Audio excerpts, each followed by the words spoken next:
Hey all, hope all is well. This is another video in the Road to Grandmaster series, and this one I'm going to go over my round 4 game from the Chess Max Academy GM Invitational. Now, if you followed the round 3 video, you know that I drew a relatively up and down game against Abhimanyu Mishra, and I was hoping to play a little bit more with a steady hand because all my games had been pretty much roller coasters to this point. And actually, in all 3 games before this round, I was actually losing. In round 1, I lost in the end against a heartbreaker against Barbosa. Round 2, I had control of the position and then threw it all away and was actually losing against Paragua. And in round 3, we know that I was very nearly lost in the middle game after my knight h6, knight g4 maneuver in the Caro-Kann. So, yeah, have not really been myself, but was hoping to kind of throw those games out the window and improve from here. My opponent in this one was International Master Yury Lapshun, and he's actually been a staple in the New York City chess scene for some time. I believe he's works with chess in the schools and has been in such a capacity for probably at least 5 to 10 years by now, and he has the potential to actually play really sparkling chess. I can recall he wrote a book some years ago with the move 1b4, which you might say, well, what's 1b4? Isn't that a lousy, ridiculous move? Well, it probably is, but if you're a very creative player, and Yury is a creative player, you can get away with stuff like that if you're playing to your strengths. And so I did not take Yury lightly because I knew about his tactical prowess. And even though he doesn't play as many tournaments these days, he's still a dangerous opponent. So I was white, and I was kind of hoping to get a controlled game where I didn't give him kind of these dynamics that he, really thrives in. And yeah, let's just see what happens.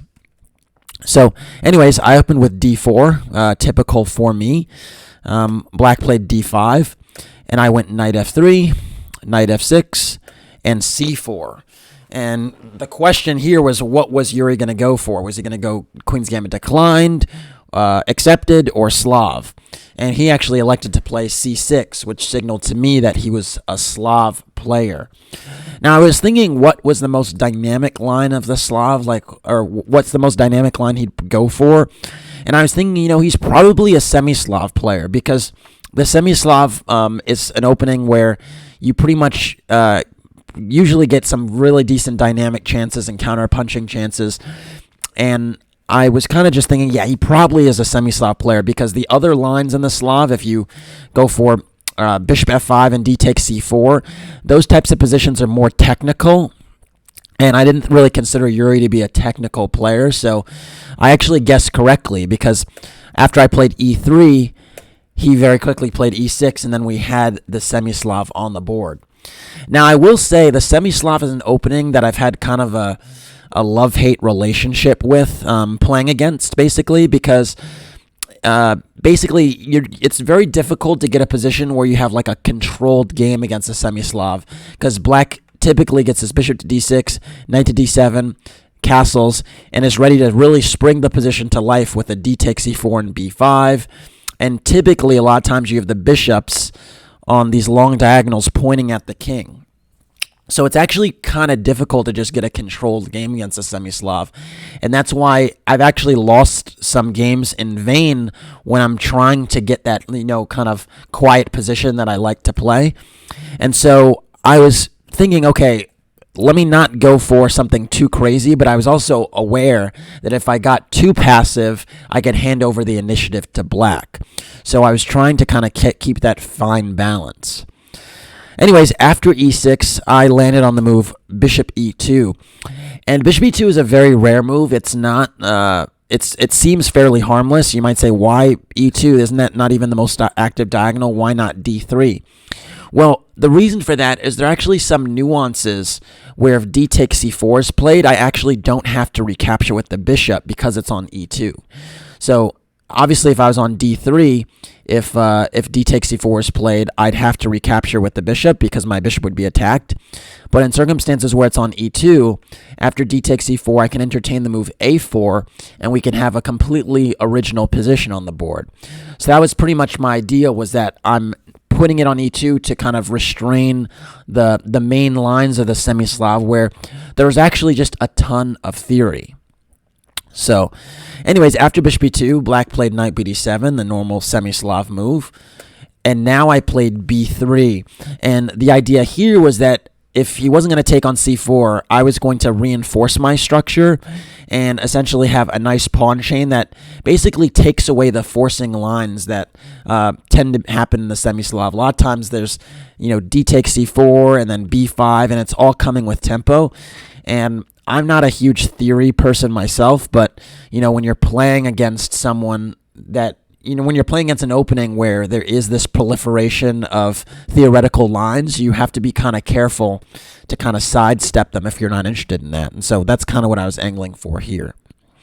After b3, black played the move bishop d6, very normal move. And here I played the move bishop b2. And here begins kind of the fight for the e5 square, because essentially black would love to break on e5, and I'm doing my best right now to restrain that break with my pieces. And so that's pretty much where the fight is right now over the e5 square. And if I'm able to control black from actually getting an e5, I should be in decent shape. Black now castled, and I now played knight bd2. And you might say, well, why don't you castle right away? Well, I can do this, but the thing I liked about playing knight bd2 first is that I kind of discourage black from playing knight e4, which is a very typical idea in the semi-Slav when white is playing kind of in an innocuous way. So if I castled right away, black might entertain knight e4, and then if I go knight bd2, now f5, and you could see here how these positions can be, they can kind of snowball very quickly. The bishop is pointing at the pawn on h2. This knight is firmly wedged in the position, and black might even entertain queen f6 or rook f6 and just go for a very direct attack. And I do have the e5 square. I could stick a knight in there and kind of blunt the bishop on the diagonal, so it's not like all is lost or anything. But the point is that you have to be very, very careful in these structures, and I wasn't so keen on, allowing this type of initiative. So I liked it to play knight bd2 first to try and discourage knight e4. Black now played the move queen e7, and queen e7 is again designed at this e5 break, which pretty much if black gets it in the b3 semi-Slav lines, he equalizes. So I didn't castle. I played knight e5, but let's say I castled. Here, now black would play e5, and the problem is that the e4 actually becomes a serious threat, driving my knight away and then building up a massive initiative on the king side, because then white would have the space advantage. And my knight on d2 is extremely poor if the position becomes closed, because it has no prospects. It would be much better actually on c3, where in some lines I could take on d5 and then go knight b5. But with e4 now, my knight on d2 is just a bummer. And so the point is I'd have to take here. And now after the series of exchanges here, essentially the problem is that I can't even inflict an isolated pawn on the black position, because he can always play knight takes d5. And already here, in my opinion, black is for choice, because the difference in knights right now is really the most significant difference in the position. My knight on d2 is extremely poor and not really engaging with the pawn tension in the center, and black's knight is, and that just becomes a huge difference. So I could go knight f3 challenging the queen, but after the simple queen e7, black does already have the more pleasant position. And let's say c takes d5, knight takes d5, and all that's left for black to do is to go rook d8, bishop e6 or f5, and then just equalize. And believe it or not, one of the things that makes this position not very good for black is that these dark squares on the queen side are actually significantly weakened because I played this move b3. And so this knight has the potential to go to c3. The queen has the potential to go to a3. There's also a5, a4 levers. And really, black has a much easier time making use of his pawn majority than I do, because whenever I consider the move e4, well, first of all, it needs reinforcement because the black queen is already eyeing that square. But let's say I do get an e4, the knight can actually hop over to f4 and cause some more problem on a newly weakened dark square. So essentially, these positions already, in my opinion, are better for black, and I think the computer would validate that. So anyways, I really can't allow the e5 break, and that's why I played knight e5, trying to just wedge my knight in there to not allow the break. But of course, this invites a change in the pawn structure, potentially, and now black played the move knight e4. And this change in pawn structure is very unique and actually very, very similar to a game that I'd played against Jennifer Yu. If you saw the game, I think it was at the Washington Chess Congress a few tournaments back in some of the October chess World to Grandmaster videos. There was a circumstance where I played this b3 semi-Slav type of position. In Jennifer Yu's case, it was actually a Slav. The bishop got outside the chain and ultimately got exchanged. And what I was trying to do was actually just get a slight edge based upon the pawn structure, because one of my strengths is playing in the endgame, and if I get some type of microscopic advantage, a lot of times I'm able to press the point home. So after knight e4, I thought, okay, I can transform the pawn structure in my favor by playing first castles, and then after f6, I played the move knight takes e4, d takes e4, and now c5, first hitting the bishop. And here I thought, well, maybe I could transform the structure favorably for me. Now, the point was with c5 is that I thought right now the e-pawns are doubled and a little bit weak. And in the short term, black is going to have a serious initiative on the king side because he does technically have more space. So the bishop on d6 is raining down on h2. This pawn f6 may eventually go to f5, and there are potential for rook lifts on the h-file. But I thought in the long term, now that I've managed to seize space with c5, and I've managed to actually get some type of advantage on the queen side that I thought would be very, very significant if I was able to nullify black's activity. So that was the concept with c5, was to just create some type of dynamic imbalance. And after bishop c7, I played knight c4. And this was essentially my big concept, was I thought at any juncture, if this initiative becomes too dangerous, I could put the knight on d6, and in the interim, I could try to advance my queenside pawns and play for something on that front. Black actually immediately played the move b6, and I actually was not a fan of this move. I thought it was a mistake because typically you shouldn't play on the side where you're worse. And so it's quite clear that black is actually worse on the queen side and actually better on the king side. And so usually when you try to make pawn moves that try to nullify the initiative on a flank where you're worse, you actually wind up accelerating said initiative. And so I thought b6 in some lines gave me the opportunity to open up the front relatively quickly. And so I thought f5 was just a better move.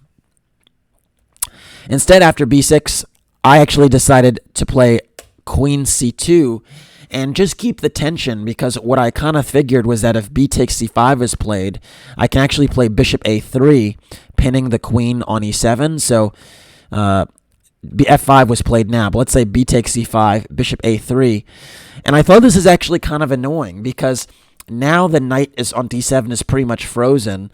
And actually what I will do is I'll play b takes e5 and then knight d6. And then again, if the dark square bishop is blunted on this diagonal, there's really no attack because the bishop on c8 is not participating in the attack on the king side at all, because it's just locked in behind what you could basically call Dutch stonewall pawns. And so I really figured this dynamic would be, pretty decent for white. And I thought queen c2 was a nice waiting move, kind of inviting black to resolve the tension or kind of ruin the position on the queen side further. Instead, though, the computer is actually pretty insistent on the move bishop a3. And I thought this was kind of a weird move, but I think the thing that's nice about it is it directly threatens c takes b6, opening up a can of worms on the queen on e7 and the rook on f8. So it pretty much makes black's next move obligatory, which would be b5. And then here I could go knight d6, and I'm not actually even sacrificing a pawn because my bishop is already on a3 protecting the d6 knight. Now, I think the reason I was discouraged from playing this is because I thought black would play f5 and then ultimately a5, and I thought my bishop on a3 would be driven away. But actually, the key point is that after f5, I can actually go f3, and the idea is that I'm actually going to now try and open up the position on the king side, given the fact that, oops, knight c5 was not what I meant to do, but I can open the position on the king side with f3, given the fact that I have such a nice space advantage, and this knight on d6 is such a massive wedge in the position. It's almost like an octopus knight because it's controlling so many important squares. Not that square in f8. I'm really got to get better at drawing the arrows, but right now my problem is actually I'm using my trackpad because I'm actually playing a tournament right now, so I'm doing these videos on the road. But yeah, so that's pretty much the dynamic at play. So anyways, I didn't go bishop a3 because I thought it was a little bit too artificial, but it's a good move. Instead, I played the move queen c2, and after queen c2, black played the move f5. And even now, I could entertain the move bishop a3 and kind of shift gears. And that actually probably would have been a little bit better because instead, I played the move c takes b6. And this really breaks a lot of chess principles because typically when you have a pawn tension in the center, and I speak about this a lot, positive pawn tension, negative pawn tension, you don't want to release it unless you're completely ready to do so. And right now, this is quite clearly positive pawn tension for me. This pawn on c5 can take on b6 whenever it wants, and black doesn't really want to take because I have this bishop a3 trick. And so why did I rush with taking on to b6? Well, the reason I decided to take is because I thought there were immediate gains based upon the fact that the c6 pawn might be a little sensitive, but it was really just a lapse in judgment, essentially, because instead, the move b4 would have been much stronger, just reinforcing my pawn chain here, and even entertaining a4 down the line. And the point is that there's no initiative or attack yet on the king side, and whenever rook f6 becomes too dangerous, again, I can just play g3 and knight d6 and nullify the attack. So you might say my bishop on b2 is not very good piece right now because it's stuck behind the pawn chain, but at some point, if I get to play a4 and bishop a3, it will find life again. So I do believe this bishop is not the worst bishop in the world. In return, though, this knight on d7, even if I got the bishop pair and exchange this knight for bishop, the knight on d7 would probably wind up getting to d5 and would be fairly solid on that square. So both sides have their trumps in the position, but I think that's kind of what you want, is a dynamic position where you could play for stuff and essentially try and get a win because, again, I hadn't won a game yet in this tournament. So anyways, instead of b4, I instead played the move c takes b6. And here black very quickly played a takes b6. And now I played the move knight e5. And this was basically my concept, is I thought the c6 pawn now being attacked twice was a real problem for Yury to deal with. And I thought that an exchange on e5 would actually kind of help me because then the bishop would be on c7 would be buried in front of buried behind my e5 pawn. So I thought I was attacking and kind of defending at the same time. But what I failed to appreciate was that after knight takes e5, d takes e5, and bishop b7, which was actually played, I can't really manufacture more pressure on the c6 pawn. So essentially, I kind of fizzled out the position unwittingly when I really could have, kept more tension in the position. And then the other problem I realized is that this black bishop can just anchor itself on d5, and it's pretty much impossible to dislodge because I don't have a pawn on the c file anymore to contend a bishop on d5.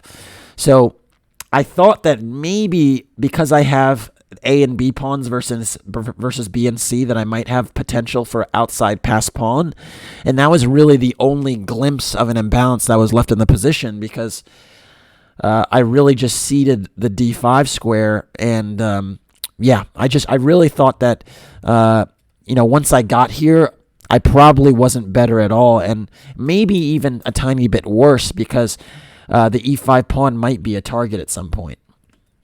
So, anyways, after bishop b7, I played the move a4, trying to potentially get this, this outside passer that I was talking about.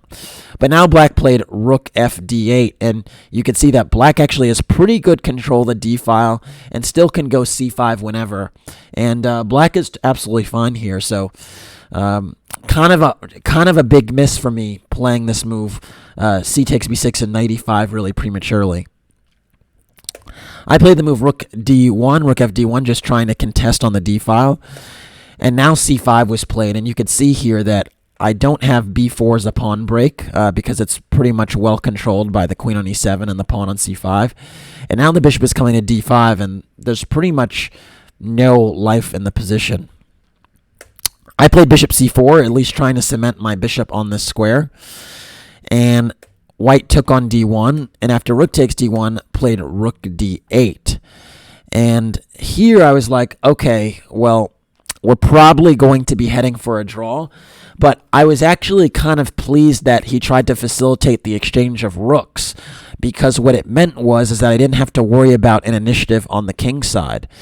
One of the things that kind of concerned me a few moves back is because there are no entry squares on the d file right now. All the squares are actually covered by black pawns or pieces.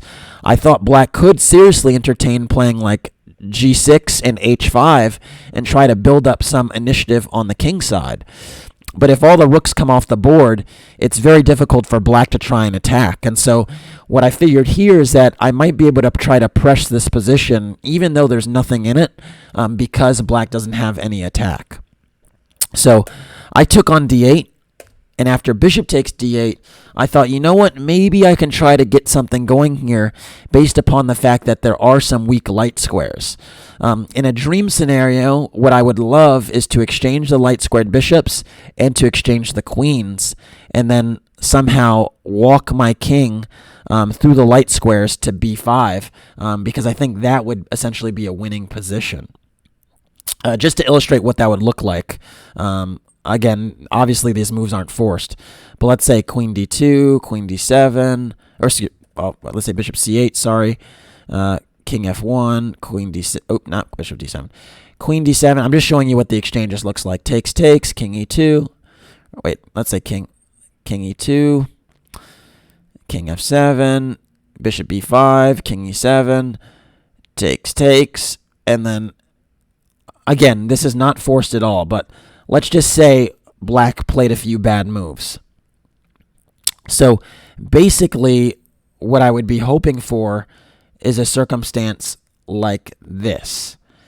And the reason this would be attractive and frankly just winning for white is because now I can reroute my bishop to a3 and play the a5 breakthrough and actually win because of opposition.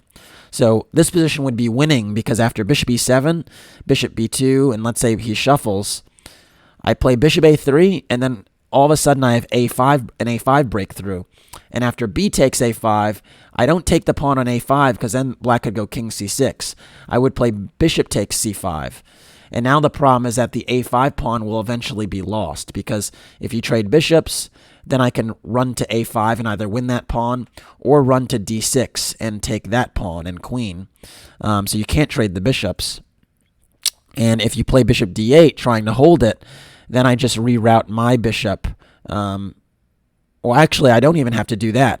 Well, I basically, I think I would reroute my bishop to d4 like this, or to c3. And I think this position is winning. But another thing I might be able to do is play bishop d6. And maybe there's some possibilities of getting him in Zuzwang here, because the king, if the king nudges over, I can get to c6. But basically, I know this was extremely far-fetched, but that was basically the thought process, is if I can get some type of endgame where I can invade on the light squares, I might have a chance. So anyways, bishop takes d8 was played, and here I played the move queen d2, trying to kind of facilitate one of those endings I was talking about, and at least for the time being, seize control over the d-file. Funnily enough, instead of queen d2, white had a really remarkable move that actually makes the position kind of tricky, and it's actually the move f4. And this is a move that I think on the face of it is extremely difficult to spot from far away, because you don't think that you can get away with it because black has two pieces on the f3 square with en passant.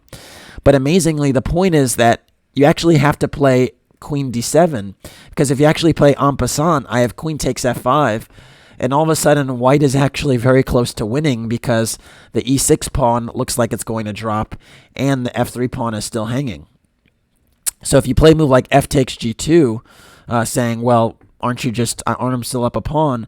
Well, now white can play the move queen takes e6 check, or actually not queen takes e6, not queen takes e6, bishop takes e6 check, and after king h8, white is actually better here because the e pawn, believe it or not, is actually the strongest pawn on the board, not the g2 pawn, because that can get rounded up at any moment after the move e4.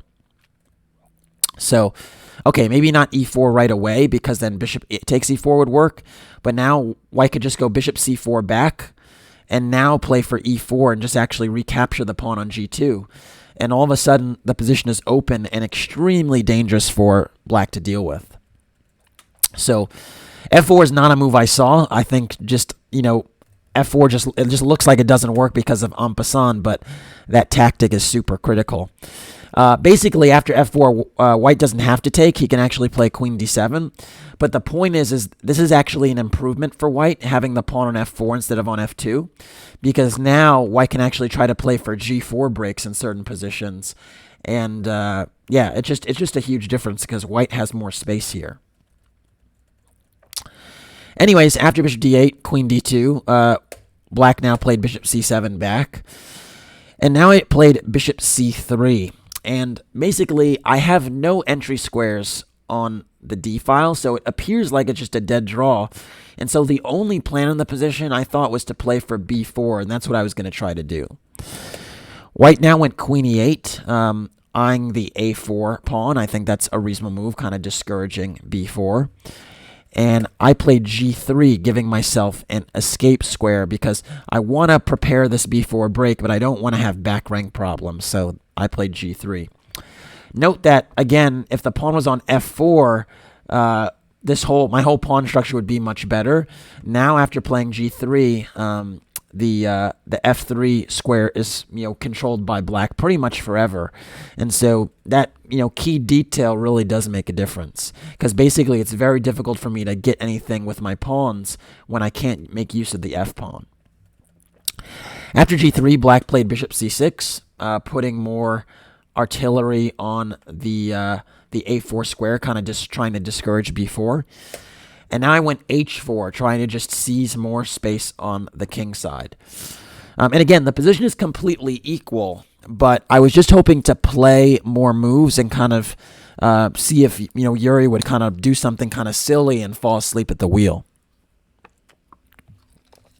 After h4, black played the move queen d7, now introducing a trade of queens. And I believe Yury actually offered a draw, but I did not accept it because I thought this is basically a risk-free position, and I wanted to play a few more moves, and I was kind of annoyed, this being the second game of the day. I didn't want 2 draws, so I just wanted to try and, make something happen from nothing. After queen d7, I went queen e2, just stepping to the side. And now bishop d5 was played, trying to trade those bishops, and I played king g2.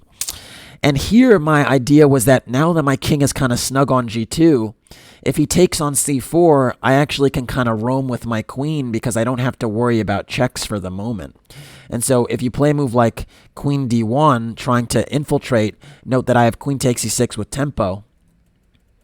And if you play queen d5, I have the move queen b5, which threatens queen e8 mate, or even queen a6 as an option, threatening queen c8 check. And those options, just keep a little bit of life in a position that's very equal. So After king g2, black actually played h6, which I think is a good move, giving himself luft. And here I played the move bishop b5 now, trying not to trade those bishops now that the king can, go to h7 and be relatively snug. And after bishop b5, black played queen f7. I still thought there was some, minor danger in the position for black. I could potentially get in with queen h5 and queen e8 in some positions. So I did think black had to be a little bit careful. And after queen f7, I was happy to see this because now black is kind of passive and the queen is not on a very active square. And so here I played the move queen d1. And queen d1 is very important because not only do I defend the b3 pawn, I also don't give black the opportunity to invade via h5. Because if I played a move like queen c2, queen h5 is a very, very annoying move because it threatens queen f3 check. So after queen d1, black played the move g5 now, trying to open things up on the king side. And I actually was very, very surprised by this because I didn't think there was any prospect of actually, getting any serious attack going. Both of black's bishops are stuck behind this wall of pawns on the e-file. So I found that g5 really just gave black unnecessary risk. But this is why you keep playing when, a position appears to be dead draw, because your opponent might get impatient and do something that, is less than ideal. And here, Yury kind of lashed out unnecessarily. And so I played h takes g5. And after h takes g5, I played the move bishop c4 now. And now that the king is relatively exposed, I was very keen on potentially having an exchange that might open up my dark squared bishop. Because now I was kind of entertaining bishop takes d5 and e6 in certain positions. And all of a sudden, it's actually kind of dangerous. And note that in the present position, because I'm actually pressuring the d5 bishop twice, the queen on f7 pretty much is stuck defending that bishop, or it can go to d7. But you can see that in either case, I might get some counterplay going with queen h5 or a capture on d5. So all of a sudden here, I started to get a little bit optimistic. After bishop c4, black played the move bishop c6, darting away. And all of a sudden, my bishop has a diagonal and a potential target, which ties up the queen on f7 for a moment. And I thought, this is the one moment in the position where I might be able to breathe a little bit of life into it. And so I played the move b4. And Yury started to shake his head a little bit because I think he realized that he gave me all this activity unnecessarily. And all of a sudden, it's actually kind of a dangerous position because I'm getting somewhere with my pieces. So black actually needs very, very precise play to nullify my initiative. And that's not so easy when you were thinking it was just a, basically boring position for the past 10 to 15 moves. And so what's the problem? Well, the first problem is that I'm actually threatening to play b takes c5. And you might say, well, why is that a threat? Well, the reason it's a threat is because then I actually have that outside a pawn that I talked about. So let's say a move like king g7 is played. Now I would just take on c5, and after bc5, play a5. And this a pawn would become a real asset and certainly would be stronger than the c pawn. And so this is a type of position where I think, black would be had to be very, very careful just not to lose because the a pawn is such an asset. The other issue is, if you take on e5, you might say, well, what about c takes b4 and bishop takes e5? Well, the tricky thing is that after c takes b4 and bishop takes b4, if you take on e5, I actually have queen d8 check. And that's the nuance that I was kind of angling for with this activity now, is that after queen d8 check, not only am I hitting the g5 pawn, I'm also hitting the b6 pawn. And both of those, present some problems for black. So let's say bishop takes e5. After queen d8 check, king h7, all of a sudden, when I take this pawn, not only am I hitting the bishop on c6, but also hitting the pawn on e6 behind it. And so you might say, after bishop takes a4, the position is still going to be equal after bishop takes e6. But all of a sudden, white's bishops are certainly more active than black's bishops. And Black's forces are also kind of scattered right now, which mean that they may fall prey to tactics.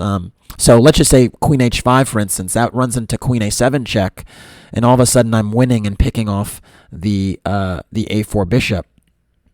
And kind of funny, if you play a move like king h6, I don't actually have to take the bishop. I can instead go for checkmate because the king is actually just becomes caught. And so all of a sudden here, after bishop takes b4, the e5 pawn is actually kind of immune. And unfortunately for me, Yury kind of recognized that. He almost grabbed the e5 pawn. He had his hand hovering over it for a moment. And I was getting so excited because I think I would have won the game after queen d8 check. But then he stopped himself, thought for a few more minutes, and played the move king g7. And I was like, darn it. Because all of a sudden here, I've managed to kind of, get maximize my activity, but I'm still not winning. I now played the move bishop d6, though, trying to actually, wedge my bishop on d6 and maybe even create a pass pawn after e takes d6.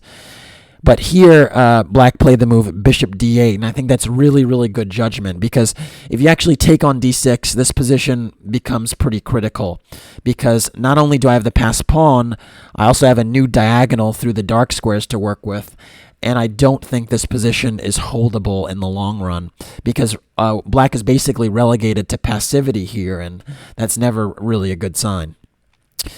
So, I mean, you might say, well, first of all, the a4 pawn is not even hanging because the queen's protecting it. And queen d4 check is actually a serious threat trying to get into e5. So not a good position. And so instead, bishop d8 is actually very, very precise. And now the question is, how do I improve? Because I don't have any pawn breaks right now. Note that g4 and f3 or f4 are both terribly dreadful. And if I play a5, I'm just trading the last remaining pawn that can create life in the position. And so instead, I played the move queen b3, trying to put pressure on the e6 pawn and also the b6 pawn. But this position, unfortunately, does not garner very much. Instead, the computer is actually suggesting the move bishop b5, which tries to actually, get a favorable exchange that would fix Black's pawn on a dark square. But even in this position, Black could play bishop d5, ignoring the trade. And after king f1, king h7, king e1, f4, and g4, it would appear that I've made some headway, but I still think the position is probably a draw with best play. The idea here would be now White would try to drag the king to the queen side and then make hay on the king side, but it's a tough position, very tough.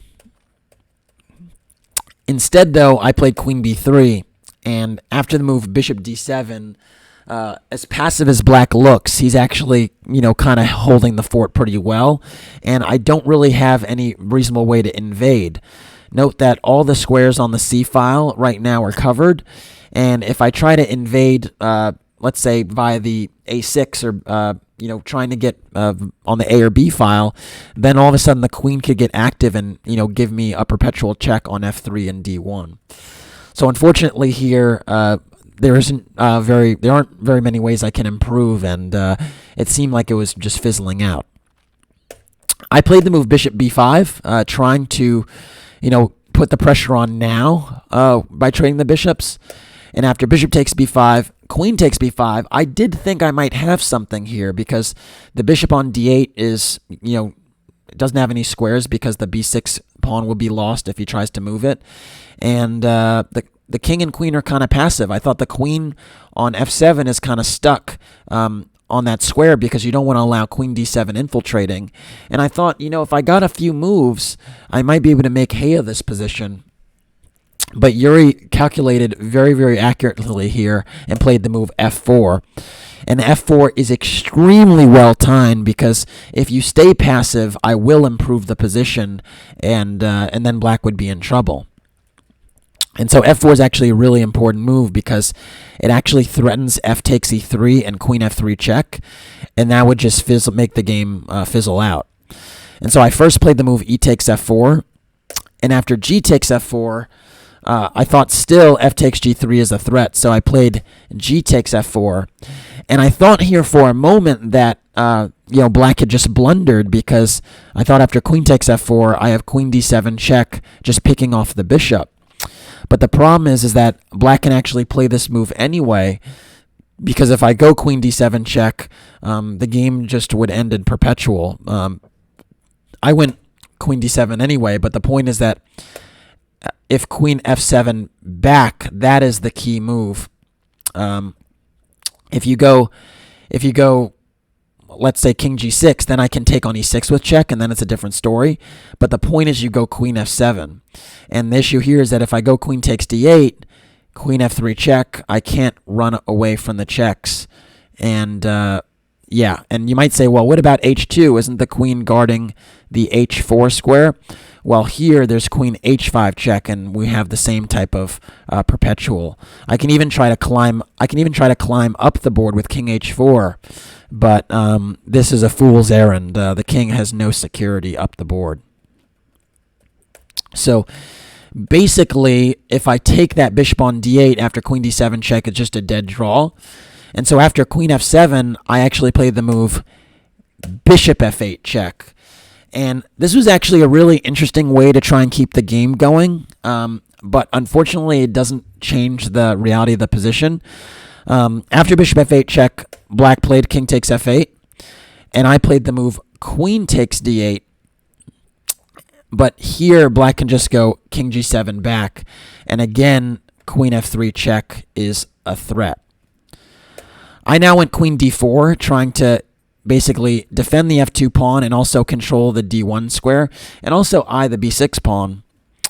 But now black played queen f3 check, king g1, and then queen d3. And here I actually decided, you know what, I should probably shut this game down, because queen d3 was a little bit too close for comfort as far as pushing the envelope, because now if I actually take the d3 queen, I'm actually in serious trouble. If I play queen takes, e takes, and king f1, all of a sudden black's king rushes in, and this is not a fun position anymore to play, because these pawn endgames are always kind of precarious and need to be calculated, and I did not want to entertain that because there were no winning chances there. And so once I saw the move queen d3, I was like, you know what? Enough is enough, and I just played the move queen takes b6, deciding to have the game fizzle out. White played queen d1, and here we wound up repeating moves, and a draw was agreed. That was it.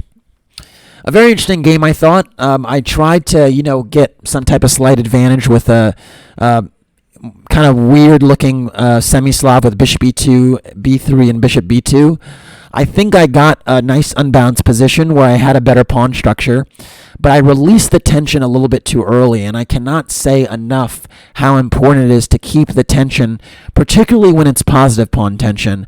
And I broke my own rule because I thought I was getting some pressure on the pawn, on the c6 pawn, so I released the tension to get something for it, but it was just not well timed, and I should have built up the pressure a little bit more before releasing the tension. So kind of a missed opportunity, and then after that, the game was pretty much equal nearly the whole way.